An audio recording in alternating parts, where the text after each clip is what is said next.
So this is Russia continuing to use, or Putin in particular, continuing to use nuclear weapons as a tool of intimidation, and has stepped up nuclear exercises. So throughout the Ukrainian war that they instigated illegally, they and Putin in particular has been both implicit and explicit that nuclear weapons stand on the edge of this. Attack to civilian, about hostage and human shield, execution and rapes.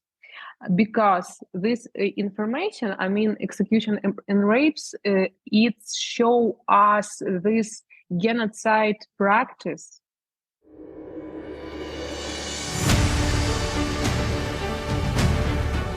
Hi everyone, and welcome to another edition of Backstory. I'm Dana Lewis. More nuclear threats from Russia. President Putin says he will now move nuclear weapons into neighbouring Belarus. NATO calls it dangerous, irresponsible. We talked to former UK submarine commander and Rear Admiral John Gower about nuclear threats. And he also talks about nuclear submarines soon to be provided to Australia. And seeking justice in Ukraine for war crimes. The Deputy Justice Minister, Valeriia Kolomiiets, talks how to bring Russian commanders and politicians to tribunals investigating murder, rape, and child abductions. Among the wanted, President Putin himself, named by the criminal court in The Hague.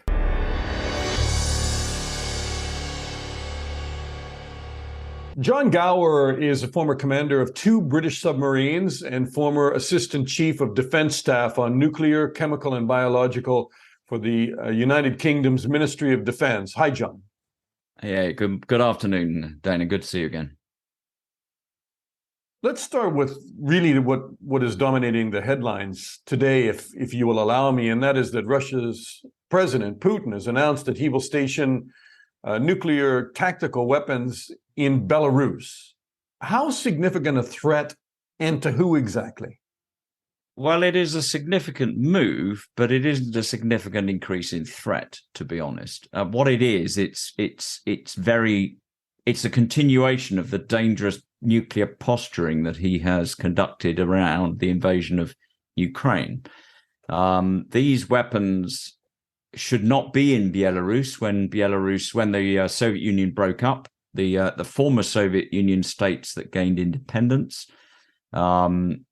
returned those that had Soviet nuclear weapons on their soil, returned, often with the assistance of the US Nunn-Lugar program, returned these weapons back to Russia as the kernel of the Soviet Union, and made declarations, and many of them signed the Non-Proliferation Treaty as non-nuclear weapon states. They made declarations they wished to be non-nuclear weapon states and retain this. So this is Belarus reneging on that as a state. It is also because these were not that had happened after the NPT had signed. The placing of them is not equivalent to the NATO weapons that the US has in a number of NATO nations which pre-existed the NPT. So there's also an NPT violation. But those are sort of legal arguments. What this is really is high provocation by Putin. He has ostensibly linked this to the UK's position on giving or selling to Ukraine Challenger tanks armed with depleted uranium armor-piercing shells, and he has somehow conflated depleted uranium, which is about piercing armor, with nuclear weapons. This is, of course, ludicrous, and is another bit of misinformation that has been the solid story throughout the Ukraine illegal invasion. Okay, you've covered a lot of ground here. So if you don't mind, if I can backtrack on a couple of things. First of all, in terms of the spent uranium shells that are being supplied with the British tanks, they are, of course, not nuclear, although Putin seems to have hinted that they are. But how would you gauge the risk of deployment of these shells, which have been used elsewhere, including by the U.S. military? What is the risk of deployment to Russian soldiers exactly? Because that's the flag, maybe a false flag, that Putin has raised. Well, the risk to Russian soldiers and tanks is high. These are incredibly effective anti-tank weapons. They penetrate the armor very effectively and at long range. That's the reason why the depleted uranium is added to the shell tip, is in order to gain penetration. There are some minor radioactivity issues with depleted uranium on the battleground. They were seen in the Gulf War, where both the UK and the US used DU shells in the tank battles in the first war around Kuwait and again in 2003. But that is deemed an acceptable. I mean, there's many other things in a battlefield that are noxious and dangerous and poisonous, and a battlefield is not a good place to be. But these are not nuclear weapons in any sense of the term. When you talk about nuclear weapons, you talk about a fission taking place with a large and rapid release of energy. There's no fission involved in depleted uranium shells. This is it's equivalent, if you like, at throwing very high speed a medical source that you use. I mean, it's totally different. And therefore, any equivalence between a nuclear weapon and depleted uranium is, as I said, ludicrous. Putin has referred to the fact that since the 1950s, and it's important people understand how long they've been there, that America has lent or placed strategically bombs, which are nuclear bombs, in European countries, some European countries. And they've rotated them around. They were in Turkey, they're in Italy, they're in Germany, and elsewhere, to reassure allies that if there was going to be an East-West conflict and they were going to be attacked, that there would be a nuclear response from those countries, so they wouldn't have to develop their own nuclear programs. If I'm correct in saying that, is there a parallel with him placing nuclear weapons in Belarus and the fact that the U.S. has, for more than half a century, had a limited number of nuclear bombs with its allies in Europe? Well, I mean, firstly, it's important to remember, if you go back as far as the 1950s, that it wasn't just the US that placed nuclear weapons in Europe. All three of the nuclear weapon states that joined the NATO alliance had nuclear weapons in Europe. In those days, nuclear weapons peppered every part of the tactical battlefield, whether you were in the air, on the ground, artillery shells. And so you really need to look at the mid-70s onwards, because that's when everyone woke up and we started having arms limitation talks. We started to reduce the number of weapons, and all of those other weapons melted away. So the UK and France, UK has no weapons other than its Trident missile. France only has its two strategic elements, which is the missiles in its submarines and its aerial component. And the US withdrew all of its cruise missiles, its bombs, its rockets. The INF Treaty was part of this. There was a massive reduction in nuclear weapons in Europe. And the only ones that remained were the weapons that were carried before the Nuclear Non-Proliferation Treaty was conceived by a certain number of partners in NATO for basically a couple of reasons. Firstly was reassurance, and secondly was about burden sharing. It was about saying that NATO is a nuclear alliance. It's still a nuclear alliance. It was conceived as a nuclear alliance. Whilst nuclear weapons remain, it will continue to be so.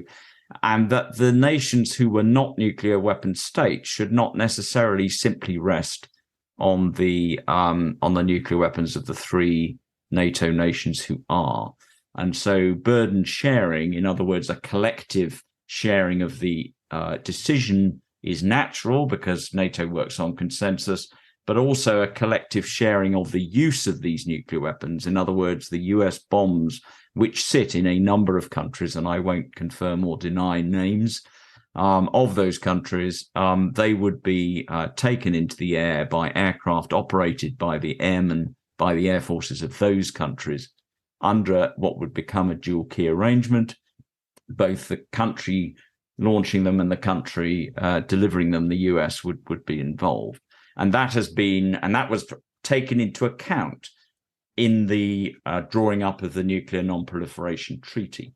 And at the time, so did Russia, or rather the Soviet Union, have weapons in satellite states within the Warsaw Pact. As I said earlier, when the Soviet Union broke up in the late 80s, early 90s, all of those countries wanted rid of the Soviet nuclear weapons that were in them, including Belarus, Ukraine, there were many of the satellite states, Kazakhstan. They all had not only nuclear weapons, but biological and chemical facilities. And the Non-Lugar program, cooperative program, threat reduction program that the US instigated and funded at huge expense, assisted these countries in returning and dismantling the weapons of mass destruction infrastructure that the Soviet Union had placed upon them. But with that came the responsibility to be a non-nuclear weapon state. And it was a responsibility that they all chose, and one that Belarus is reneging on if it takes nuclear weapons back into its fold. So at the most basic level, you could draw an equivalence, but whenever you look at it in any detail, that equivalence is false. And the point of this, from Putin's perspective, is not to gain equivalence. That's his justification. It's about reinforcing the nuclearization of his illegal war in Ukraine. It's about encircling Ukraine with weapons. And let's not forget, he's also had a plan for a long time to place tactical nuclear weapons in the Kaliningrad pocket, which is west of the eastern borders of Poland, Latvia, Lithuania, and Estonia. That little pocket in the corner of the Baltic states. Now, it takes a long time to construct the vaults in which such weapons need to be carried, because those vaults, as the US ones are operated by the owner country as a sort of mini embassy, and it's US owned land, and they are the only ones who have access to the weapons until, heaven forfend, they're ever used. There is some doubt as to whether those vaults have actually even been constructed in Kaliningrad. And I know that President Putin has talked about July as a time to have built those vaults, but there's no indication yet that they're being built. These are not things that you can quietly build. They will be spotted. So it's rhetoric at the moment, but it's dangerous rhetoric. So the timing of this seems to be that he's saying that they'll be in Belarus pretty quickly. I mean, Kaliningrad, as you mentioned, the more than 7 years they've been talking about building some of the infrastructure there to hold nuclear weapons, and it's still not complete. Putin's talking about tactical nuclear weapons in Belarus by the summer, which, a lot of people think is wishful thinking, but isn't the timing of the rhetoric designed to coincide with the expectation by the Russians that's when the Ukrainians will launch this counterstrike and potentially go for the Crimea?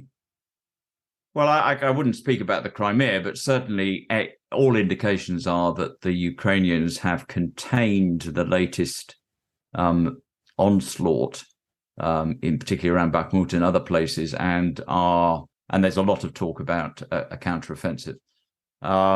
So this is Russia continuing to use, or Putin in particular, continuing to use nuclear weapons as a tool of intimidation, which is illegal, threatening the use of nuclear weapons, except in response to other nuclear weapons. The UCJ remarked in the 90s what would be an illegal act, and has stepped up nuclear exercises. So throughout the Ukrainian war that they instigated illegally, they and Putin in particular has been both implicit and explicit that nuclear weapons stand on the edge of this, and he has linked the fight in Ukraine rather ridiculously and dangerously to the survival of the Russian state, which is the sort of language that is used by nuclear weapon states when they think about the extreme circumstances in which they may use nuclear weapons. Now, I don't believe that Putin has yet crossed that Rubicon in his mind. I don't believe he would be so stupid so to do, but his language is worrying. And this act is this indication of this act is an escalation in that rhetoric. Now, commentators and officials in the US and in NATO have all said recently that this is intimidating, it is reckless, but it will not change the calculations that they currently have. I mean, those weapons exist in Russia. They will exist in Belarus. They'll be deterred and dealt with in the same way where they are. But there is no doubt that the moving of them towards Poland, towards the eastern edge of the NATO nations, is provocative and destabilizing, and should be condemned. And as I've tried to explain, on the very, very, very basic level, you could make a case for some sort of equivalence, but that argument falls apart under any realistic scrutiny.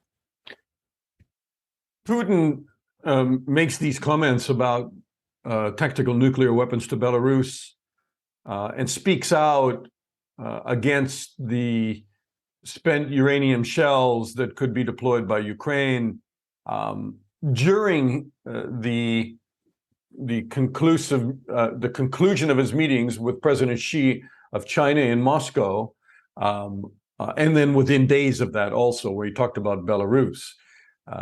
China, ironically, has been saying, they are part of their so-called peace plan is that nobody should deploy nuclear weapons, nobody should threaten nuclear power plants. And this takes place just while on a parallel track, you have Britain and America stepping forward to supply nuclear submarines to Australia. You have written that you're in favor of the so-called AUKUS deal, or a deal that's also been called Pillar 1. Why would you do so if all we're seeing is escalating rhetoric and now deployment of nuclear weapons around the world? Well, let's be absolutely clear, because the use of the word nuclear gets conflated by everyone, and you sort of did it a little yourself there. I confess, because a nuclear weapon and we're talking about two totally different things. The conversation we have just had, and I'd like to just touch on the Chinese peace plan here, because that is the link. The problem with the Chinese peace plan is it starts off with an equivalence of fault, if I can simplify it. It is passive on who started what. It just says, we've got this war, let's stop it. Well, that, of course, is ridiculous, because there's an understanding why China has said that. But given China's no first use policy and its very strong position on that in nuclear weapons, it is very strange that China has not condemned the nuclear rhetoric from Putin more. Well, it's strange on the one hand because it's illogical. It's not strange when you look at the geopolitical position. So I think calling the Chinese a peace plan is insulting to the start of this war. It is a negotiated plan, and I think the reason that Western nations continue to support Ukraine directly is because of the false start. But we need to separate the discussion we've just had on nuclear weapons from nuclear-powered submarines. The nuclear bit in the submarines is just a propulsion issue. There are no nuclear weapons, absolutely no nuclear weapons involved in AUKUS. And the submarine deal is the first pillar of the AUKUS agreement that was announced in 2021. The others is further cooperation in intelligence and other activities, which have probably a slightly shorter time frame, much shorter time frame, but are less articulated in the public domain than the submarine deal. Right, but China would say that nuclear submarines to Australia is an element of nuclear proliferation, and they have raised those concerns. They would say that because they're predominantly worried about the threat or the counter it places is to their very strong desire to achieve hegemony over what is called South China Sea. Personally, I think we should remove all country names from seas and oceans, and we should go for things like Mediterranean, Pacific, and Atlantic, because the Indian Ocean and the South China Sea and the Korean Sea and the Sea of Japan implies a sense of ownership over over international waters which are deliberately not owned. And so that's just my personal beef. It's not going to happen. UNCLOS isn't going to make that happen. But China is definitely seeking a sway of control over a vast sway of waters, both international and owned by other countries. And we've seen in the Paracels and the Spratlys where they have been constructing islands for forward basing their units. And their nuclear submarines are patrolling ever further and operating ever further into this Chinese intended hegemonic sphere of influence. So what do these submarines do, John? I mean, what is the point of giving Australia nuclear-powered submarines? How does that, become a counterweight to an aggressive China? Well, Australia already has capable conventional submarines in the Collins class, and they patrol north towards areas where Australia and the US and other countries in various alliances feel they need to have a presence. So firstly, and the nuclear submarine, the nuclear propulsion plant in the submarine allows longer duration patrols and further from Australia. And at the moment, those more penetrative patrols into international waters that China seeks to control are conducted intermittently by UK deployments of an SSN on a global deployment, and almost continuously by the US submarines of the Pacific Fleet based out of Pearl Harbor and Guam. Okay. So what AUKUS does is it provides a third leg to that triad. The agreement is of a shared need to counter this particular threat from China and from other countries, but it's predominantly China. And it provides in the medium term, I mean, we're talking probably the late 2030s, early 2040s for the specifically designed AUKUS submarines to enter Australian service. But the announcement in San Diego earlier this month also included an announcement that the US would offer and Australia would seek to take over some Virginia-class SSNs when their ability to do so, which is both infrastructure, training, and personnel numbers, allowed them to do so. So there'll be an interim phase where Australia is operating Virginia-class SSNs retired from the United States Navy, and then will operate these what's been termed in the announcement the AUKUS SSN, which will be built also nuclear. The Virginia, the Virginia also nuclear. Yeah, SSN. The N bit of the SSN means nuclear. So S just means ship submerged nuclear. So SSN is a nuclear submarine. An SSK, because we spell conventional with a K if we're in NATO, is a conventional submarine. But yeah, as soon as you have an N, it's a nuclear-powered submarine. And if you were to put a B in there, it would be a ballistic missile nuclear-powered submarine. But those are not what are being sold. So the Australians will operate some American SSNs, nuclear submarines, and then some Austro-British, if you like. The design that was announced out of the San Diego announcement was fundamentally the British submarine that replaced the Astute class, the current class in the Royal Navy, would be a joint design with the Australians to meet both requirements and would have significant technological injects from the US to make it a better boat. Okay, nuclear power plants, longer range, but no nuclear weapons on board those submarines. None whatsoever. Why is that important? It is important for several reasons. Firstly, is that would be a breach of a proliferation treaty. Secondly, Australia is not a nuclear weapon state, doesn't want to be. In fact, it's the anathema politically. It would never happen. And by the way, since you raised it, because you just triggered, I didn't realize until reading up for our interview that, in fact, any American or British nuclear submarines that are armed with nuclear weapons are not even allowed to make port in Australia. No, they're not. And nor are any ships or submarines that will not declare that they don't have nuclear weapons, if you see what I mean. Now, so if you go back in time, when British ships until the mid-90s, roughly 1994, British ships carried nuclear weapons collectively. Every frigate and above had nuclear weapons as part of the NATO policy, which I referred to earlier. And we retired all of these in the 90s and came to a single weapon. During the period that those ships carried weapons, I mean, they were capable of carrying, sometimes they did, sometimes they didn't.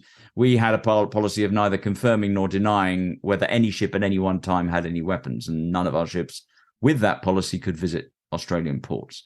Now, we still technically have that policy, but we say we can neither confirm nor deny, but we only have Trident missiles and you couldn't fit one on this ship. So they visit. But there's a serious, so that's a sort of slightly anecdotal, but there's a serious side to this because, as I say in a paper, the second paper I've written on AUKUS, which was published by the Asia Pacific Leadership Network on the 24th of March, so on Friday, the US plan, which was conceived in the previous administration under President Trump and has not yet been formally broken by the administration here, is to reinstitute a submarine-launched cruise missile. When the Tomahawk, which is a land attack missile carried and regularly used, a conventional land attack missile, came into being in the 1990s, I think, early 1990s it came into being. The US produced a nuclear-armed variant of that submarine, of that missile. And it was called the TLAM-N, the Tomahawk Land Attack Missile brackets nuclear. It was retired under the presidency of President Clinton, and they've been in storage and are being dismantled now.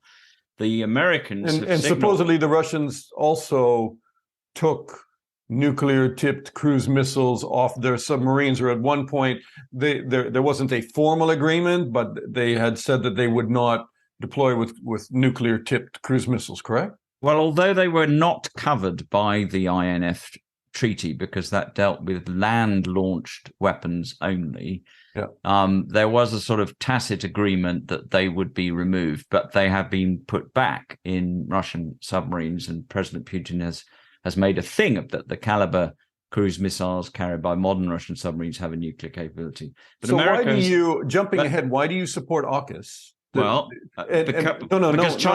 let me finish the question. You support it, but you do not support any of those submarines that will be supplied to Australia to have cruise missiles on board. Why? No, I don't. No, let me be clear. Part of the AUKUS agreement is that the Australians, like the British have done, will buy the conventionally armed Tomahawk land attack missile to form part of the armament of those submarines. And those missiles have been used. They were used in the actions supporting the former Yugoslavia. They have been used in all of the conflicts in the Gulf. And they are a very credible means of treating air command and control to allow forces to, in the early stages of a war, they're a legitimate part of a war. So as planned, there will be submarines, conventionally armed submarines of the Australian Navy, the Royal Navy, and the American and the US Navy operating in the Pacific, armed with these conventional weapons. Now, the thing is that submarines are flagless when they're dived, and a missile, as it rises out of the ocean, doesn't tell you what it's got in its nose.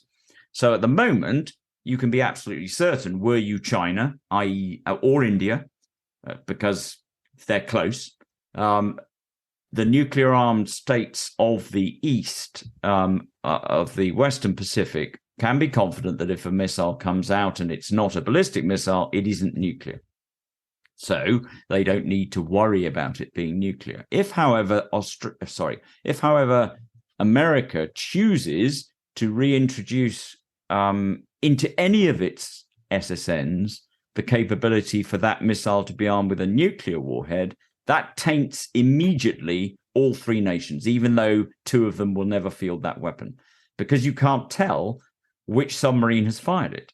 And so all of those nations will be constrained, either politically or specifically, from using the conventional weapons in any way in any form of combat that could be misconstrued by China to be a nuclear launch. It would be you've just set the stage, or you've explained it very well. You've set the stage for a possible mistake, a critical mistake, where there could be a nuclear exchange based on the fact that somebody's launched a cruise missile that the other side, whatever that conflict will be, may deem a nuclear threat, even though it may not be one.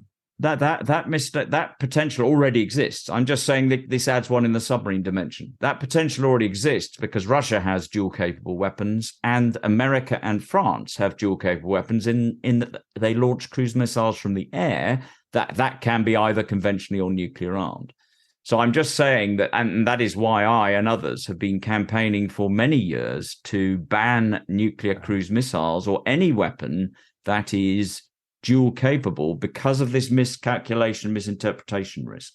Because in a conventional war, at the moment, we haven't had, until Ukraine started by Russia, we haven't had a conventional war that's involved nuclear armed states. We've had nuclear armed states fighting conventional wars against non-nuclear armed states, no risk of miscalculation. Mm-hmm. At the moment, we have a conventionally armed Ukraine fighting a nuclear-armed Russia. And no one is suggesting at all that anything going to Ukraine, other than President Putin, who has conflated depleted uranium shells with nuclear weapons because disinformation, no one is suggesting anything like placing anything that even looks or smells like a nuclear weapon anywhere near Ukraine. So that in itself is not a problem. But as soon as you have nuclear-armed states, and in particular the US and the UK, if the US fields a submarine-launched cruise missile that has a nuclear capability, it emasculates not only the US conventional submarine-launched land attack missiles, but also those of Australia and the UK.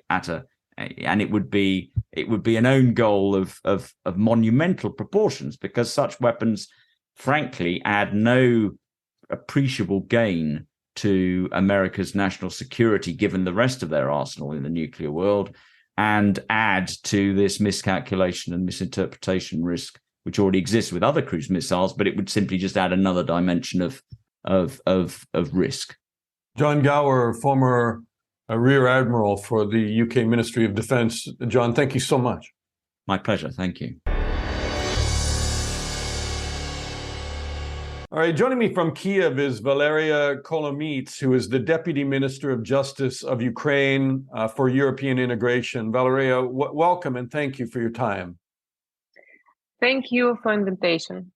Firstly, the International Court of The Hague, as you no doubt are aware, has come out and said that it has sufficient evidence for President Putin and his so-called Minister of Family Affairs to be arrested for trial for war crimes, for exporting children from Ukraine to Russia. I mean, is this a symbolic step, or how does it play inside Ukraine? How important was that?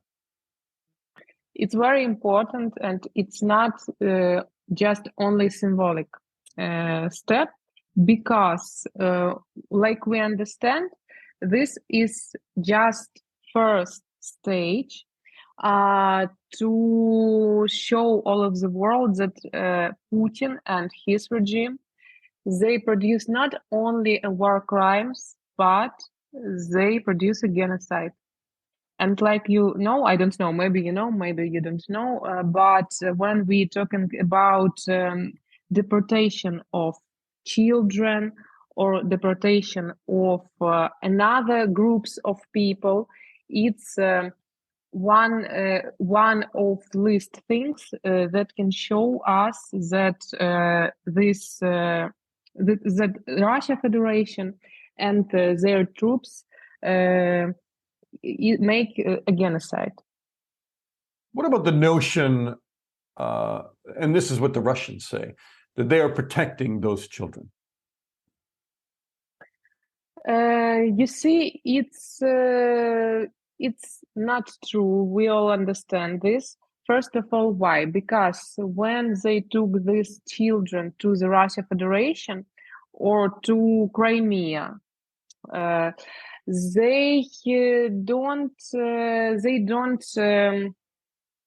don't find some contact, some negotiate with Ukrainian side to turn back these children to Ukraine. That's why it's not about safety of these children. No, it's only about war crimes. And one more point that you see, if we're talking about safety of these children, why they try to assimilate these children to Russians? Okay, I want to ask you that. When you say assimilate, what's been taking place with those children? Because we've heard of all sorts of stories about renaming them, giving them Russian passports, giving them some kind of re-education to support Russia. Yes, and first of all, we're talking about these Russian passports, because from that moment they watch to these people like they are Russian children. That's why it's very important that they try to take these children and to raise them like Russian children in the Russian families, and they don't care that these children have family in Ukraine and they are Ukrainian children and citizens. That's why I think maybe it will be better that this situation and the decision of ICC, it was just first step in this very huge and big goals, which now have international courts. Would you put a number on how many children have been taken? Like I know, we talking about 16,000, something like that. So the Nazis during World War II kidnapped children. And this has been documented because it was part of the Nuremberg trials of war crimes after World War II, but they kidnapped them in a similar way to what Russia has done. Many of those children were given new identities. They stayed in Germany. They never, ever were able to trace their way back to their families. They didn't know their real identities.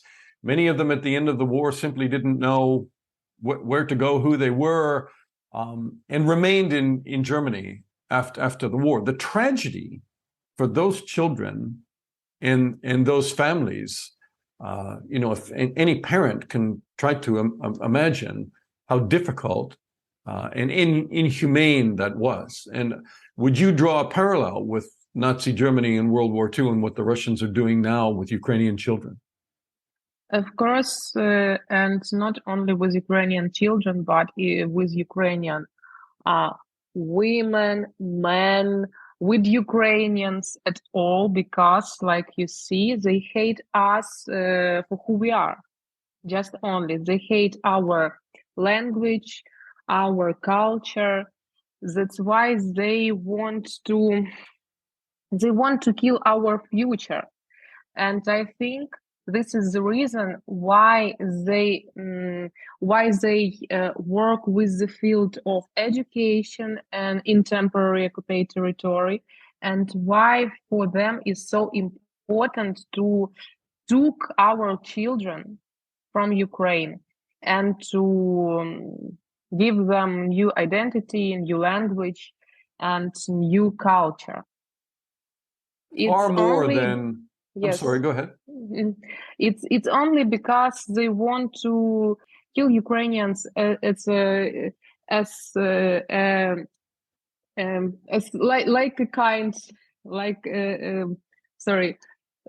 kill all of Ukrainians and Ukraine like main state.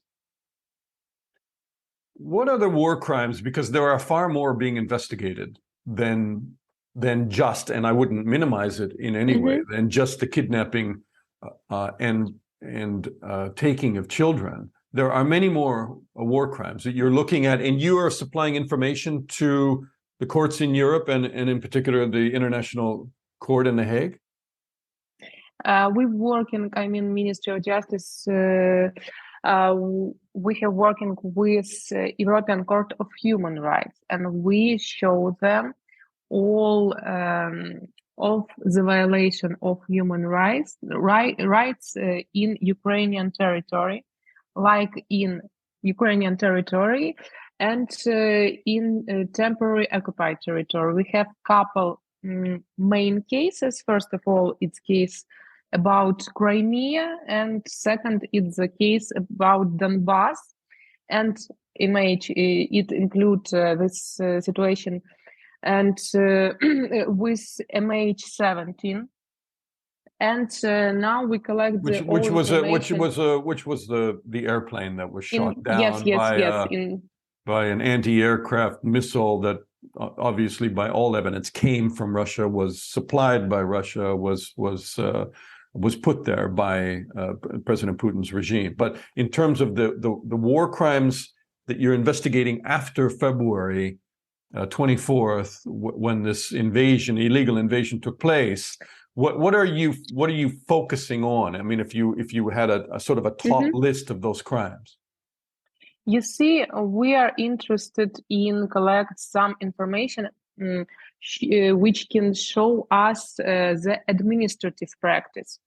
I mean, something like this situation with the children. Yes, because it's a lot of number of such cases, and it's very representative.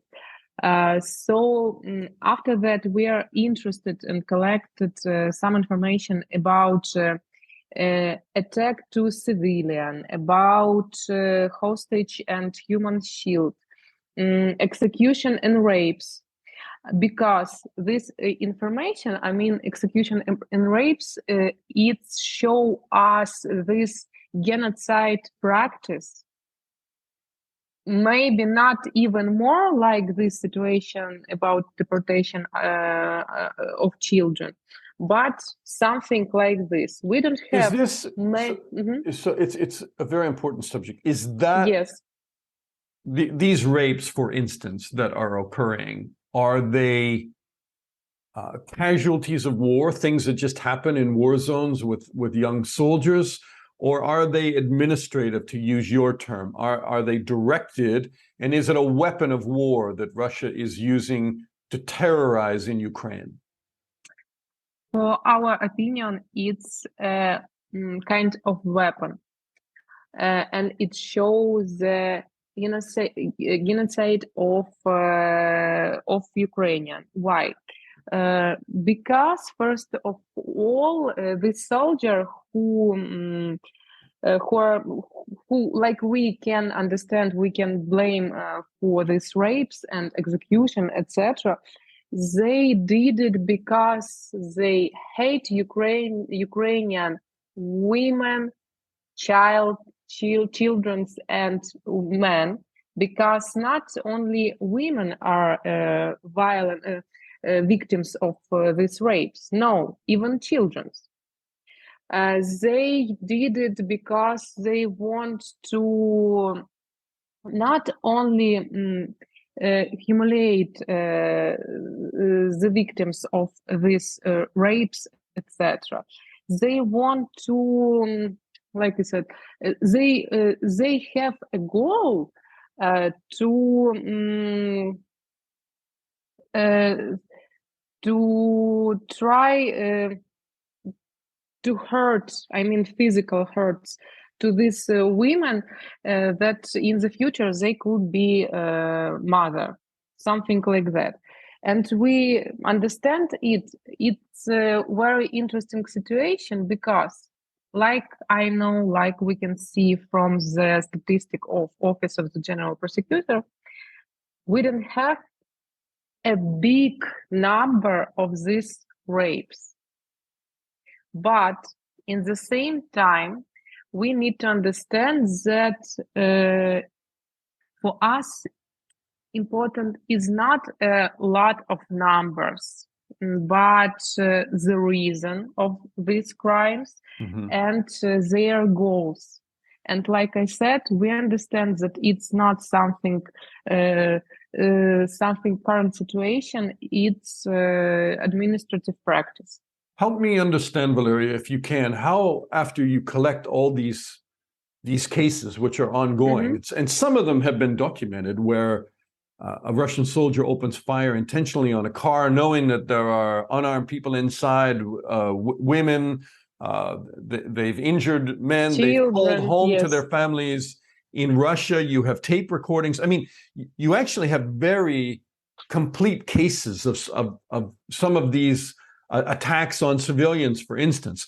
But where will they and will they find themselves in court anywhere, whether it be in Ukraine, whether it be prosecuted in the International Court of The Hague? And now you have Europe saying that there should be a specialized court with the support tribunal of the UN for investigation and prosecution. How do you see these cases coming to court and justice being done? First of all, we face with our domestic justice. I mean, our domestic courts, because we need to understand that all the proceedings are made by our Office of the General Prosecutor, and they go to our domestic courts. So, for instance, in Bucha, you actually arrested some soldiers that had carried out crimes there. If we can find who it was, it is. But if we can't, we also work with international investigators team, which include prosecutor of ICC, International Criminal Court, and Office of Prosecutors, some European countries, and they try to help us to identify these soldier traps and people who was involved in these war crimes. It's like first step and first stage. I mean, domestic courts and domestic justice. If we understand that some cases is not find solution and judgment in Ukraine, we need to understand that these cases will go to the ICC. I think that maybe you know it, that ICC decided to open their own office of their prosecutor in Ukraine last week, like I remember. So now they collect all the information with our Office of General Prosecutor, with NGO and other officials who have some information about these war crimes, and can share it with Office of the Prosecutor of ICC. Will Ukraine, sorry, I have so many questions for you, but will Ukraine push for prosecutions, not only in individual cases of murder in the battlefield by of a soldier who has surrendered, or the targeting of a car with women and children and people who have already, not in any way threatened a Russian soldier at a checkpoint, but will you push for prosecutions on things like these missiles repeatedly being fired into civilian apartment buildings? Of course. You will push for that and try to hold the commander, or who would you hold responsible for that? First of all, we need to identify a person who puts the button, if we're talking about something like that. And most important is to find the person who made this decision. In second situation, I think it's not so difficult, because we knew all of these people. They have because it's not secret information, something like that. So we need to identify this person and start to work with criminal proceeding to face him or she, but most he, to the justice in Ukraine, like in absentia cases, because yes, if he or she is in Russia, we can't bring him to Ukrainian courtroom. But you can hold a preliminary trial and make a finding of guilt. Of course. But we have another situation. If we can't solve some investigation procedure in Ukraine, we need to work with the ICC. In what cases we can do it? We can do it when we're talking about war crimes, about things like crimes against humanity, when we're talking about genocide. But you mentioned this tribunal, which we like to call like tribunal against Putin. It's tribunal, it's ad hoc court. Ad hoc, it means that it's court which will be created only to this war, Russia against Ukraine, and which is the subject of this tribunal. If we have our domestic level, we have this level of ICC, we don't have some legal solution to crime of aggression. It's mean crime of aggression, Russia Federation against Ukraine.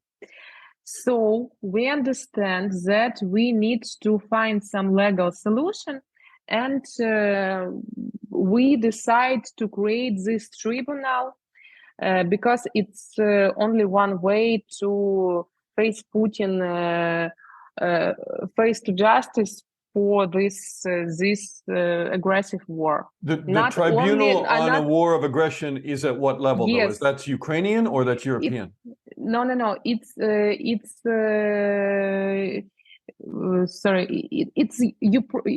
European level. It's not Ukrainian level. This is the specialized court, possibly with UN support, that would be formed in Europe that everybody's talking about.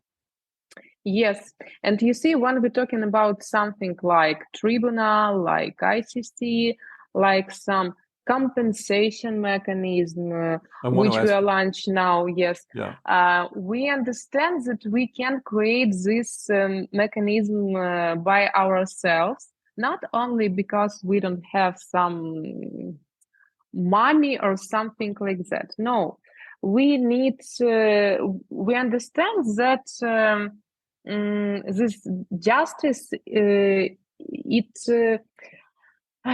need to some objective courts, objective subject who can bring Putin and his team to justice, because we are not objective in this situation. Okay, because we involve like victims.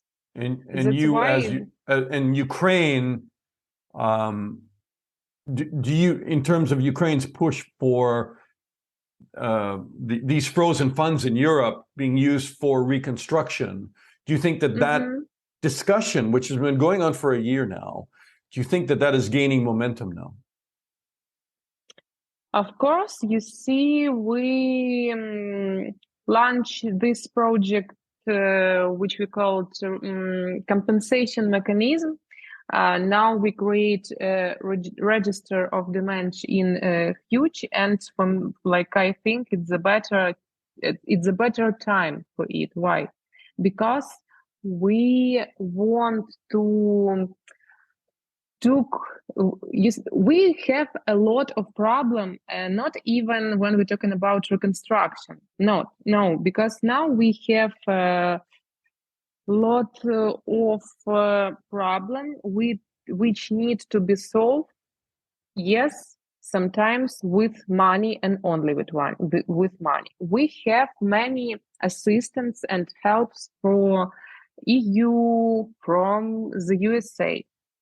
Thank you, and it's very great for us, and we are very grateful for it. But in the same time, we realize that Russia Federation have lot of money which are frozen in the different countries of Europe, or the USA.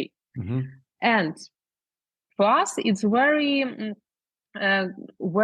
big problem and very big issue that why our partners give us their own money if they can give us the money of Russian Federation.